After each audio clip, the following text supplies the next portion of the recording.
March 1943. Crystal City, Texas. The morning air hung thick and still over a place that shouldn't exist in America. In the mess hall, German-American mothers stared down at bowls of watery oatmeal and stale bread. Their only crime? Speaking German in their own country. 8-year-old Greta Hoffman collapsed during roll call, her tiny body too weak from months of government rations. These families had been told they were dangerous enemies. Yet when Sergeant Jimmy Kellerman watched American children waste away behind barbed wire, he saw something else entirely. His own German grandmother had taught him that food was love. So on Marlene Weber's birthday, the same day her husband was arrested a year earlier, Jimmy did something that could cost him everything. He smuggled in flour, eggs, and bacon. When the smell of real American pancakes filled that mess hall, these so-called enemy mothers broke down completely. But it wasn't from hunger. It was from something far more powerful. Before we dive in, hit that subscribe button and let me know in the comments what city you're watching from.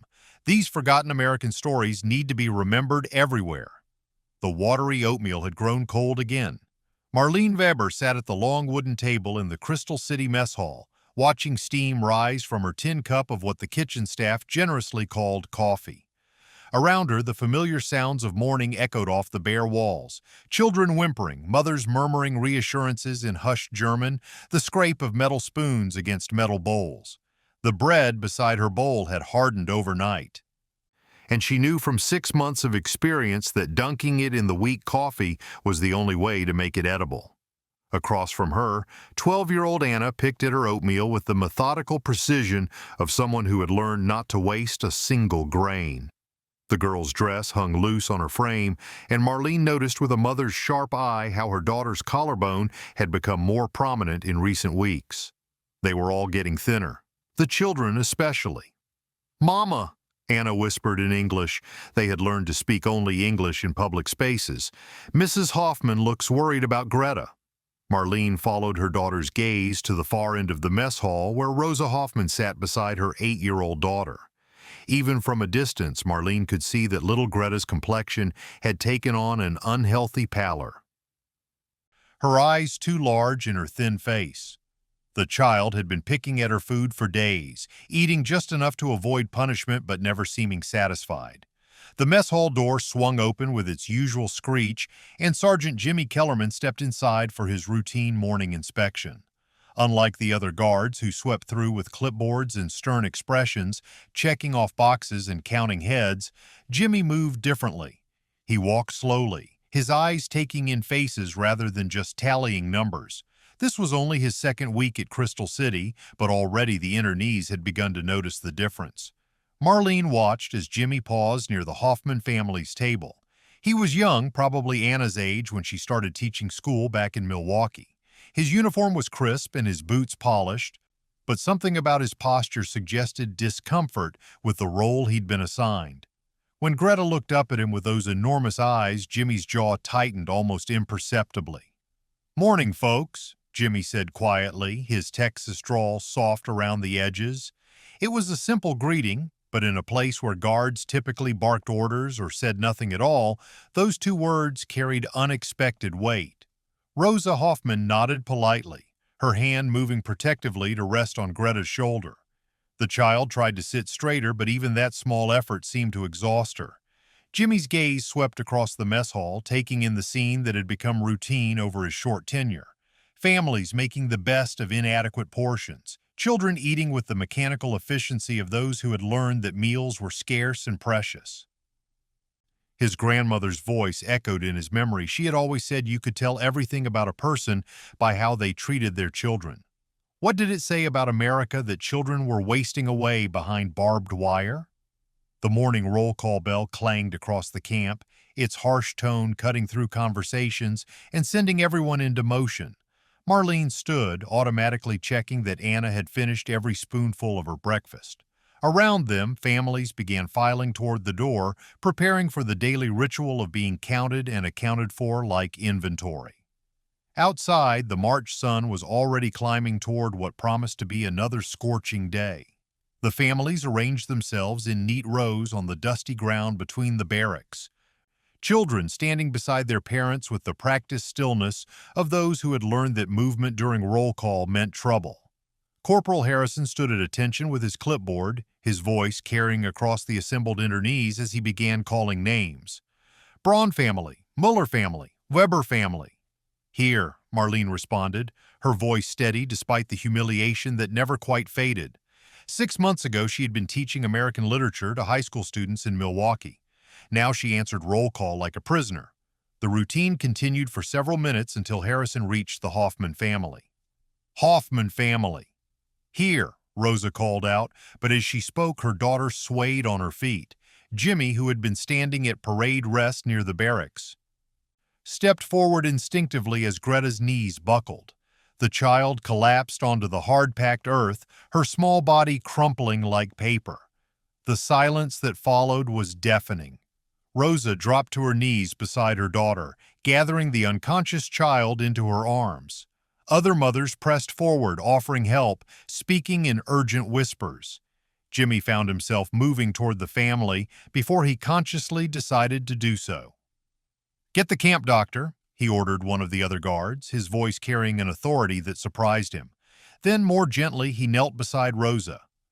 "Ma'am, let me help you get her to the infirmary." As Jimmy carefully lifted Greta into his arms, he was shocked by how light the child felt. She weighed no more than his grandmother's old tabby cat back home in Texas. Her breathing was shallow but steady, and color was slowly returning to her cheeks, but the damage was obvious to anyone with eyes to see. Walking toward the camp's small medical facility, Jimmy caught sight of Marlene Weber's face in the crowd that had gathered. The woman's expression held a mixture of maternal fear and quiet accusation that cut through him like a blade. These weren't dangerous enemies. They were American families, mothers and fathers and children whose only crime had been speaking the wrong language or having the wrong surname when fear overtook reason.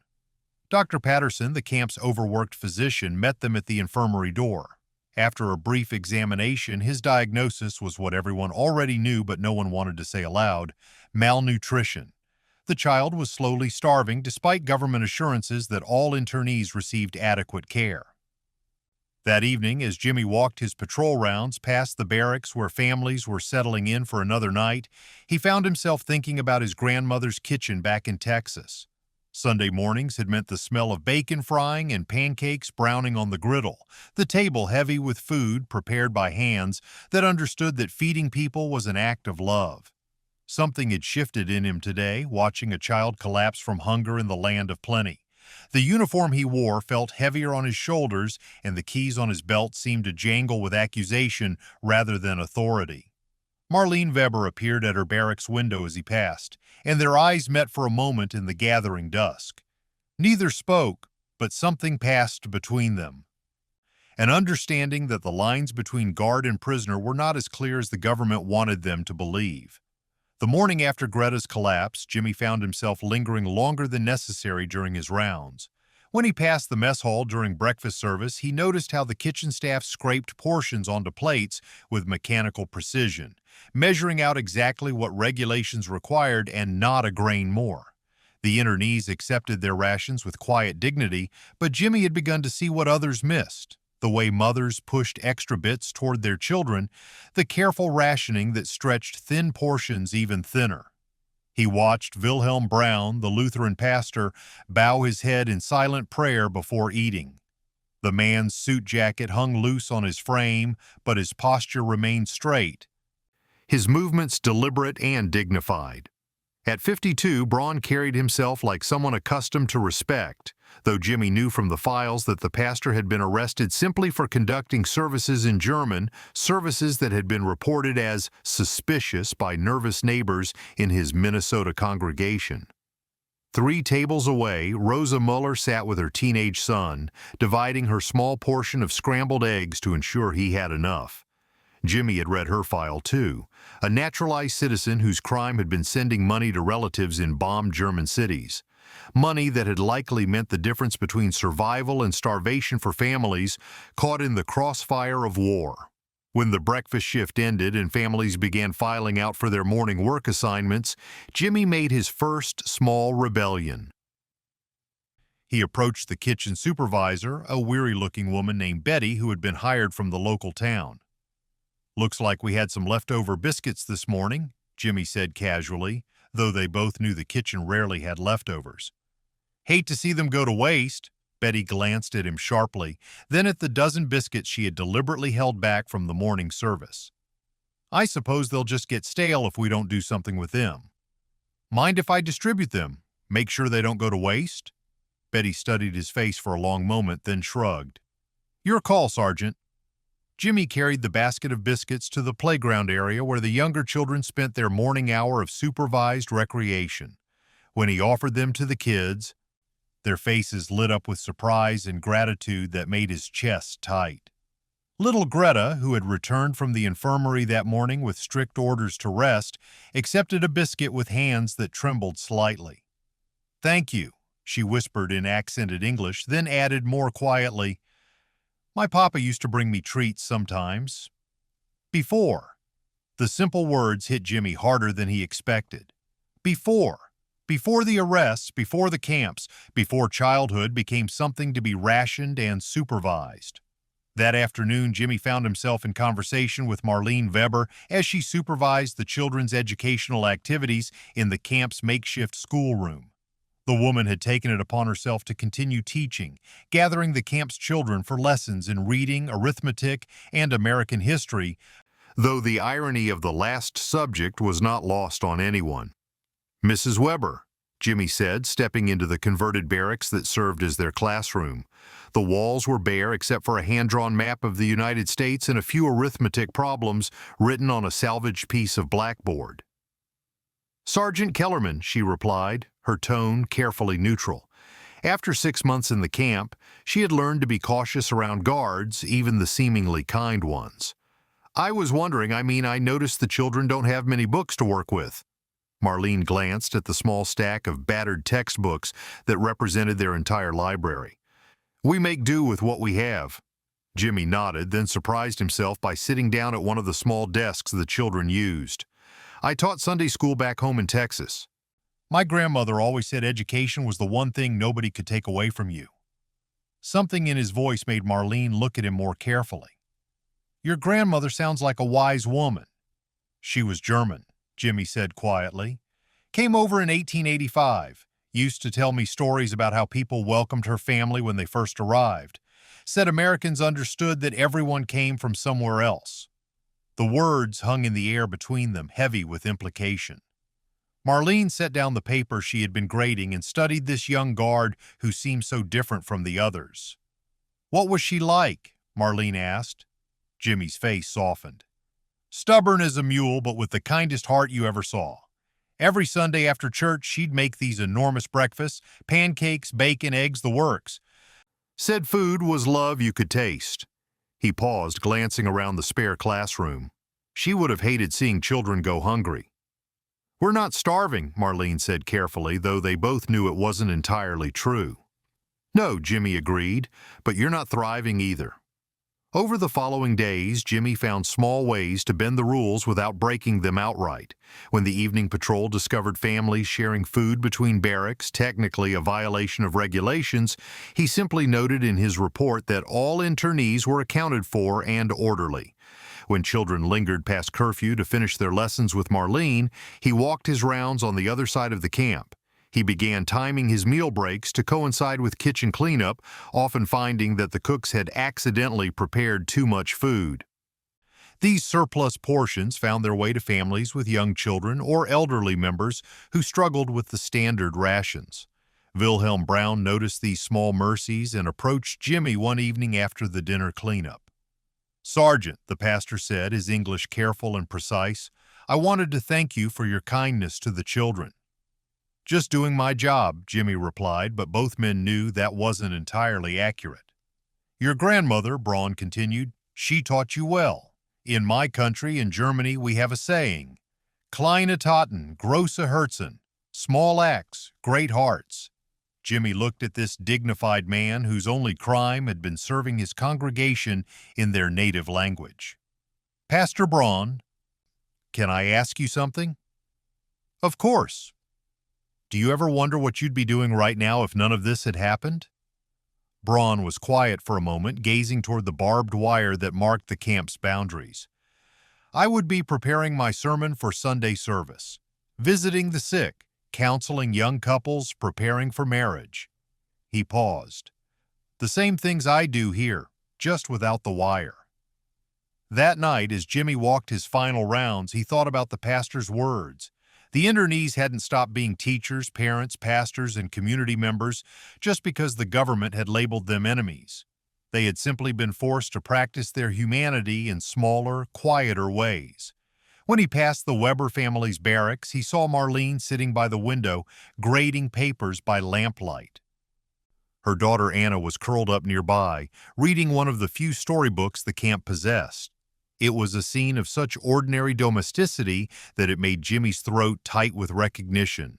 This could have been any American family on any evening, if not for the barbed wire casting shadows across the floor.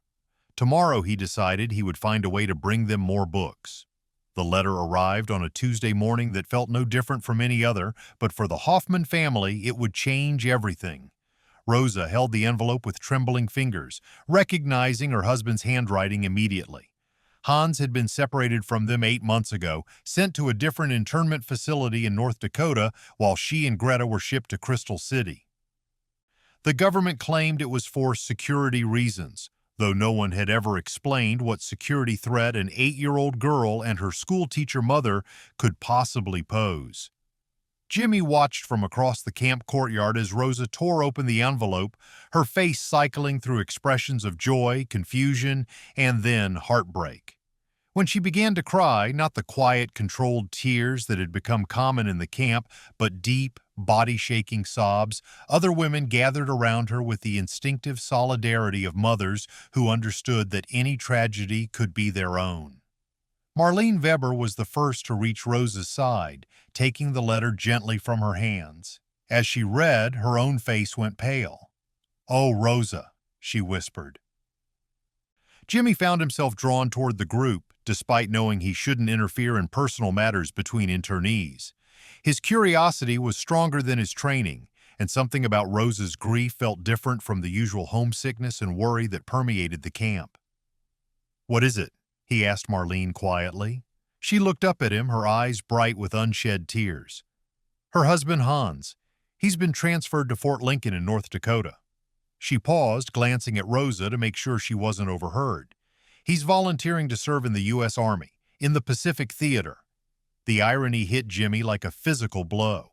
Hans Hoffman, imprisoned as an enemy alien separated from his wife and daughter for 8 months, was volunteering to fight for the very country that had torn his family apart. The man's citizenship meant nothing to the government that had arrested him, but his willingness to die for America was apparently welcome. "That's," Jimmy started, then stopped. There were no words adequate for such a contradiction. "He says he wants to prove his loyalty," Marlene continued, her voice barely above a whisper. "He thinks if he serves honorably, they'll reunite the family sooner." Jimmy looked at little Greta, who stood beside her mother with the wide-eyed confusion of a child who understood that something important was happening but couldn't grasp what it meant. The girl was still too thin, still bearing the effects of malnutrition, and now she would continue growing up without her father while he fought battles half a world away. That afternoon, Jimmy sought out Captain Mitchell in his office. The commanding officer was reviewing reports, his desk covered with the endless paperwork that seemed to multiply in military bureaucracy. Mitchell looked up when Jimmy knocked, gesturing for him to enter. "Sir, I wanted to ask about the separation policies for families," Jimmy began carefully. Mitchell's expression remained neutral, but Jimmy caught a flicker of something. Weariness, perhaps, in the older man's eyes. "What about them, Sergeant?" "The Hoffman family, sir. The father's been cleared to serve in the Army, but the wife and daughter remain here. It seems—" Jimmy paused, choosing his words carefully. "It seems inconsistent with the stated purpose of keeping families together when possible." "The stated purpose," Mitchell repeated slowly, "and the actual purpose are sometimes different things, Sergeant. You're new here, so you haven't seen the inspection reports yet." Mitchell opened a file drawer and pulled out a thick folder. Would you like to see what Washington sees when they evaluate this facility? Jimmy nodded, though something in the captain's tone made him uneasy. Mitchell opened the folder and began reading from an official report dated just 2 weeks earlier. Internees are housed in adequate barracks with proper sanitation facilities. Meals meet nutritional standards established by the War Department. Educational opportunities are provided for children. Medical care is available as needed. He looked up at Jimmy. All true statements, technically speaking. But, sir, Mitchell continued, the report doesn't mention that adequate barracks means 4 families sharing space designed for 2. It doesn't specify that nutritional standards are the bare minimum required to prevent starvation. It doesn't note that educational opportunities means volunteer teachers using salvaged materials to conduct classes in converted storage rooms. Jimmy felt his stomach clench as Mitchell continued reading from other reports, glowing accounts of camp conditions that bore little resemblance to what he witnessed daily. Inspectors praised the cleanliness and order of the facility, the cooperation of internees, the professional conduct of guards. They noted that families appeared healthy and that children were receiving proper care. Sir, what about the Collins boy? Jimmy asked, referring to a 10-year-old who had been hospitalized the previous month with symptoms of malnutrition. Documented as a case of food sensitivity, Mitchell replied flatly, happens to children sometimes when they're adjusting to institutional meals. The euphemisms were carefully crafted, Jimmy realized. Every hardship had been reframed, every inadequacy explained away with language that protected the officials who had created this system while providing no actual protection for the families trapped within it. The inspectors see what they need to see, Mitchell continued, closing the folder. Clean cottages during scheduled visits, cooperative internees who know better than to complain, guards who follow protocol. They don't see the aftermath. The mothers who cry themselves to sleep, the children who hoard scraps of food, the fathers who volunteer for combat duty because they think it's the only way to prove they belong in America. Jimmy thought about Wilhelm Brown, who conducted informal counseling sessions for families struggling with despair. About Rosa Mueller, who wrote letters to relatives in Germany while her son prepared to graduate high school behind barbed wire. About Marlene Weber, who taught American history to children who were learning firsthand how quickly citizenship could become meaningless. Sir, is there anything we can do to help them? Officially, I mean? Mitchell was quiet for a long moment, studying Jimmy's face. Sergeant, what do you know about my service record? Just that you served in the Great War, sir. France, 1917 and 18. I saw what happens when people stop seeing their enemies as human beings. Mitchell leaned back in his chair. I also saw what happens when individual soldiers choose mercy over orders, compassion over policy. Small acts, usually. A cup of water for a prisoner, medical care for the wounded, food for hungry civilians. The message was clear without being explicitly stated. Mitchell couldn't order acts of kindness, couldn't officially sanction the small rebellions that made life more bearable for the internees. But he could choose not to see them when they happened. That evening, as Jimmy walked his rounds, he noticed details that had become almost invisible through repetition. The way families gathered after dinner to share stories and maintain connection. The quiet dignity with which they endured daily humiliations. The careful ways they preserved their humanity despite a system designed to strip it away. When he passed the makeshift school where Marlene still conducted evening lessons, he saw her teaching a group of children about American government, explaining concepts of justice and freedom to kids who were learning about both through their absence. The irony was almost unbearable, but there was something hopeful in her persistence, in her refusal to let cynicism replace education. Tomorrow, Jimmy decided, would be Rosa's birthday. He had overheard Anna Weber mention it to her mother, had seen the way the women were quietly planning some small celebration despite having nothing to celebrate with. It was time to do something more significant than extra biscuits and overlooked infractions. It was time to remember what his grandmother had taught him about the language of love. Jimmy's plan began with a conversation he had overheard 3 days earlier. Anna Weber had been whispering to her friend Sarah Muller about how tomorrow would be Marlene's birthday. Not just any birthday, but the anniversary of the worst day of their lives. March 15th had been the date 1 year ago when FBI agents had knocked on their door in Milwaukee, arresting Marlene's husband and giving the family 24 hours to decide whether to face separation or voluntary internment together. The cruel mathematics of the situation haunted Jimmy as he walked his evening patrol. A woman's birthday had become forever linked with the destruction of everything she held dear. While other families might celebrate with cake and presents, Marlene would spend the day remembering the moment her American dream had crumbled. That night, Jimmy lay in his narrow bunk in the guards' quarters, staring at the ceiling and thinking about his grandmother's kitchen. Sunday mornings in Texas had meant the whole house filled with the smell of bacon crackling in the iron skillet, pancakes browning golden on the griddle, and coffee percolating in the blue enamel pot. His grandmother had always said that food prepared with love could heal hearts that mere words couldn't reach. The next morning, Jimmy approached Tom Henderson, a local farmer who supplied the camp with vegetables. Tom was a weathered man in his 60s who had been delivering produce to Crystal City since the camp opened, and Jimmy had noticed how the farmer's eyes lingered on the children playing in the courtyard with a mixture of sadness and confusion. "Mr. Henderson," Jimmy called out as the farmer finished unloading crates of potatoes from his truck. "Could I ask you something?"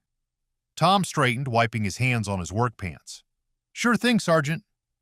"If someone wanted to buy some eggs and bacon, good quality, enough for maybe 20 people, where would be the best place to get them?" Tom's eyebrows rose slightly. "That's a fair amount of food. You planning some kind of celebration?" Jimmy hesitated, then decided on honesty. "It's one of the internees' birthdays, a mother who's been separated from her husband. I thought maybe—" He trailed off, realizing how his plan sounded when spoken aloud. Tom was quiet for a moment, studying Jimmy's face. "Your own money?" "Yes, sir." "And you're doing this because—" Jimmy thought about Greta collapsing from hunger, about Rosa crying over her husband's letter, about Marlene teaching American civics to children who were learning about injustice firsthand. Because it's the right thing to do. Tom nodded slowly. "My own grandmother came over from Ireland during the potato famine. Folks weren't always kind to immigrants back then either." He paused. "I've got fresh eggs from my own hens and my brother raises hogs. Good bacon, thick cut. What time you need it?" "Early morning, before the kitchen staff arrives for breakfast prep. I'll have it here at 5:30. And Sergeant?" Tom's voice softened. "I won't be charging you full price. Some things are more important than profit." The next challenge was Betty, the kitchen supervisor. Jimmy found her after dinner service as she was cleaning the large griddles and washing the enormous pots used to feed 400 internees 3 times a day. She looked up when he approached, her expression curious. "Betty, I need to ask a favor," Jimmy began. "What kind of favor?" "Tomorrow morning, before regular breakfast service, I'd like to use the kitchen to prepare something special. It's for one of the internee families, a birthday." Betty stopped scrubbing and turned to face him fully. "Sergeant, you know I could get in trouble for letting you use camp facilities for unauthorized cooking." "I know. And I know you could report me to Captain Mitchell right now and probably get a commendation for following proper protocol." Betty studied his face for a long moment. "But you're asking anyway." "I'm asking because you've worked here for 8 months. You've seen these families every day. You know they're not dangerous enemies. They're people who deserve dignity." Betty was quiet, continuing to scrub the griddle while she thought. Finally, she spoke without looking at him. "My shift starts at 6. If someone happened to be in the kitchen before then using their own ingredients and cleaning up after themselves, I might not notice until after they were gone." "Thank you." "Don't thank me yet. You still have to get past Harrison." Corporal Harrison was indeed Jimmy's biggest concern. The man followed regulations with religious fervor and seemed to take personal satisfaction in reporting infractions, no matter how minor. Jimmy knew that Harrison often conducted surprise inspections during off-duty hours, checking for any deviation from standard operating procedures. The solution came from an unexpected source. During the evening briefing, Captain Mitchell mentioned that Harrison would be conducting a pre-dawn inventory of the ammunition storage facility, a task that would keep him occupied on the opposite side of the camp for at least 2 hours starting at 5 in the morning. That night, Jimmy barely slept. He reviewed his plan repeatedly. Tom would deliver the ingredients at 5:30, Jimmy would have 90 minutes to prepare the food before Betty's official shift began, and the breakfast would be served as a special meal to celebrate Marlene's birthday. The risks were enormous: court-martial for misuse of government property, dismissal from service, possible criminal charges for unauthorized distribution of resources. But when Jimmy thought about Marlene's quiet dignity, about the way she had never once complained despite losing everything, about how she continued teaching children to believe in American ideals, even while imprisoned by American fears, the risks seemed bearable. At 5:15 the next morning, Jimmy slipped into the kitchen through the rear entrance. The space was eerily quiet, filled only with the hum of refrigeration units and the distant sound of guards changing shifts. Tom Henderson was waiting by the loading dock with a wooden crate containing 24 fresh eggs, 5 pounds of thick-cut bacon, a bag of flour, and a small jar of real maple syrup. "Thought you might need this too," Tom said, handing Jimmy the syrup. "Can't have proper pancakes without it." As Jimmy began heating the large griddle and mixing batter in quantities he had never attempted before, he found himself thinking about his grandmother's hands, how she had moved with such confidence and grace in her own kitchen, how every gesture had been an act of love made visible. He tried to channel that same spirit as he whisked eggs and flour, as he laid strips of bacon in careful rows across the hot surface. The smell began to fill the kitchen within minutes, rich, homey, unmistakably American.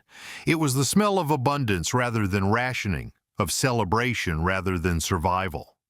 For the first time since arriving at Crystal City, Jimmy felt like he was doing something that honored both his uniform and his conscience. Outside, the camp was beginning to stir. Soon, families would gather for another morning of counted portions and measured hope. But today, at least for one birthday breakfast, there would be something more. The pancakes were golden and perfect, stacked high on serving platters that Jimmy had never seen used for anything but the most basic institutional meals. The bacon lay in crispy strips, still sizzling slightly from the heat, and the scrambled eggs were fluffy and rich with real butter that Tom Henderson had included as an afterthought. The kitchen filled with aromas that belonged to Sunday mornings and family celebrations, not to internment camps and rationed hope. Jimmy had just begun transferring the food to warming trays when he heard the unmistakable sound of military boots on the kitchen's concrete floor. His blood turned to ice as he recognized the sharp, measured cadence, not Betty's soft-soled shoes arriving early, but the precise march of someone in full uniform. Captain Mitchell stepped into the kitchen at exactly 6:45, 20 minutes before the official breakfast service was scheduled to begin. His face was impassive as he took in the scene, the unauthorized feast laid out on serving tables, the smell of real bacon hanging in the air like evidence, Jimmy standing frozen beside the griddle with a spatula still in his hand. For a moment that felt like eternity, neither man spoke. Jimmy's mind raced through the possible consequences: court-martial, imprisonment, disgrace that would follow him for the rest of his life. He had violated direct orders about resource allocation, misused government property, and compromised the carefully controlled environment that regulations demanded. "Sergeant Kellerman," Captain Mitchell said finally, his voice revealing nothing. "Sir," Jimmy replied, standing at attention despite still holding the spatula.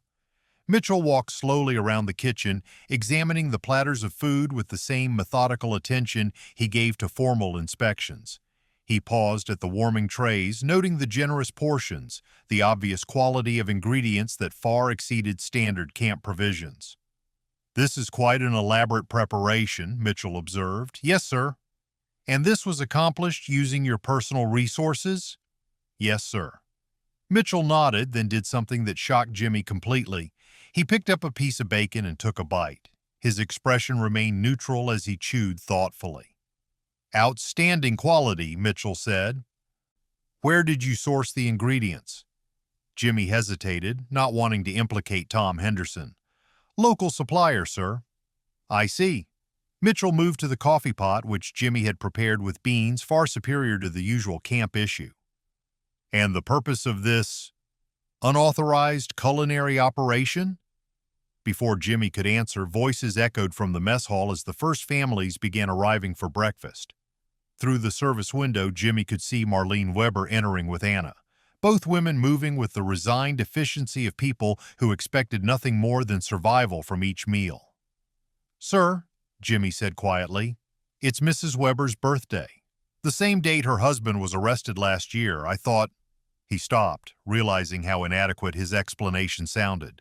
Mitchell was silent for a long moment, listening to the familiar sounds of families settling into their assigned tables, children being reminded to sit quietly, mothers dividing meager portions with mathematical precision. Then Captain Mitchell did something that would remain etched in Jimmy's memory for the rest of his life. He smiled. It was a small, almost invisible expression, but it transformed his entire face. "Carry on, Sergeant," Mitchell said simply. Jimmy stared at him, certain he had misheard. "Sir? I said carry on. This appears to be a special meal service which falls within your duties as supervising NCO for food distribution." Mitchell's tone was matter-of-fact, as if unauthorized feast preparation was a routine part of camp operations. "Sir, Sergeant, those families have been waiting long enough for proper hospitality. I suggest you serve them while the food is still hot." Jimmy moved into action with hands that trembled slightly from relief and residual fear. He pushed the serving carts through the swinging doors into the mess hall, where the familiar scene of another institutional breakfast was playing out. But as the smell of real bacon and fresh pancakes reached the inner knees, conversation stopped mid-sentence. Marlene Weber looked up from her usual table, her expression cycling through confusion, disbelief, and something that might have been hope. Around her, other mothers lifted their heads like flowers, turning toward unexpected sunlight, their faces reflecting the same mixture of emotions. "Ladies and gentlemen," Jimmy announced, his voice carrying across the suddenly quiet room, "in honor of Mrs. Weber's birthday, we have a special breakfast service this morning." He began serving the pancakes first, not the thin, rationed portions that had become standard, but generous stacks that steamed with warmth and abundance. Each plate received several strips of bacon, still crispy from the griddle, and eggs that were actually yellow instead of the pale, watery scrambles usually served. When Jimmy placed the first plate in front of Marlene, her hands began to shake. She stared at the food as if she couldn't quite believe it was real, her eyes filling with tears that she tried desperately to control. "I don't understand," she whispered. "It's your birthday," Jimmy said gently. "Everyone deserves proper celebration on their birthday." Rosa Muller was the first to break completely. When Jimmy placed her plate in front of her, she put her face in her hands and began to sob, deep, wrenching sounds that seemed to come from a place of grief she had kept carefully locked away. The tears weren't just about the food, Jimmy realized. They were about recognition, about being seen as human rather than inventory, about unexpected mercy in a place designed to strip away dignity. The crying spread through the mess hall like ripples in water. Wilhelm Braun wept openly as he blessed his food in German, his voice breaking on words of thanksgiving. Little Greta Hoffman stared at her plate in wonder, as if the bacon and eggs might disappear if she looked away. But it was Marlene's reaction that affected Jimmy most profoundly. The woman who had maintained such careful composure throughout months of imprisonment, who had never once complained or shown weakness in front of her daughter, finally allowed herself to feel the full weight of what she had lost and what she had just been given. "This tastes like Sunday morning," she said through her tears, cutting into a pancake with hands that shook with emotion. "Like home, like being American used to feel." Anna wrapped her arms around her mother, and Jimmy saw in that gesture the preservation of love that no government policy could destroy. All around the mess hall, families were sharing food and tears in equal measure, experiencing a moment of abundance that had nothing to do with the quantity of food and everything to do with the spirit in which it was offered. Captain Mitchell appeared at Jimmy's shoulder, observing the scene with quiet satisfaction. "Good work, Sergeant," he said softly. "This is what America is supposed to look like." As the breakfast service continued, Jimmy understood that something fundamental had shifted, not just in his own understanding of duty and conscience, but in the camp itself. Word would spread about this morning, about the possibility that mercy could exist even within systems designed for control. The pancakes were more than food, they were proof that humanity could survive even the most dehumanizing circumstances, that individual choices still mattered, and that home was something that could be tasted as well as remembered.